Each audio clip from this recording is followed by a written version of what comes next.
Bonjour les amis, bienvenue sur une nouvelle vidéo. J'espère que vous allez bien. سلامونه ملګرو ښه راغلاست. هیله ده چې روغ او جوړ د صحت په جامو کې وپټ یاست. له یو لنډې مودې وروسته زه یو ځل بیا هم ستاسو په خدمت کې یم.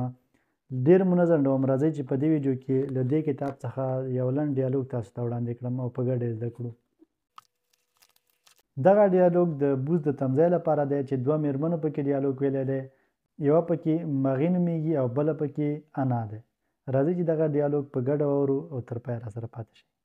Marie, salut Anna, qu'est-ce que tu fais ici? Tu prends le bus?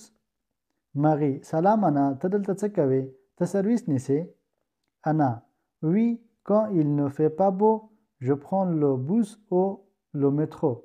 Mais quand il fait beau, je prends mon vélo. Anna, ho, kala che hawa khanewi ze service ya metro nisam, ho kala che hawa khawi ze pa bicycle bandizam. Marie, et toi, qu'est-ce que tu fais pendant le trajet? Marie, او ته د سفر په وخت کې څه کوې؟ Anna, pendant le trajet, j'étudie, j'apprends le chinois, maintenant je comprends bien. Et toi, qu'est-ce que tu fais?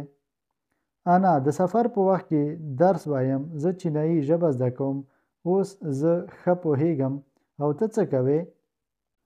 Marie, moi, pendant le trajet, j'apprends des photos avec mon téléphone. Marie, د سفر په وخت کې زه په خپل ټلیفون کې عکسونه اخلم. Anna, voilà le bus. Je prends le 16. Et toi? Anna, هغه د سرویس. زه شپاړسم سرویس نیسم. او ته؟ Marie, je prends le 18. Marie, زه اتلسم نیسم. Anna, à bientôt. Bonne journée. Anna, د ژر لیدو په هیله. ښه ورځ.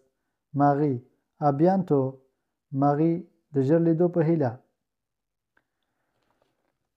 ښه ملګرو، لکه څنګه چې تاسو ولیدل دغه ډیالوګ د بوس د تمځای لپاره جوړ شوی و او د ژر لیدو په هیله یعنی د بیا لیدو په هیله په د خدای پامانۍ په وخت کې تاسې ډېرې مختلفې جملې شته چې تاسې کارولی شئ. نو دغه ډیالوګ کې د ژر لیدو په هیله یا د بیا لیدو په هیله دغه جمله کار شوې وه. تاسې کولی شئ چې مختلفې جملې د خدای پامانۍ لپاره وکاروئ.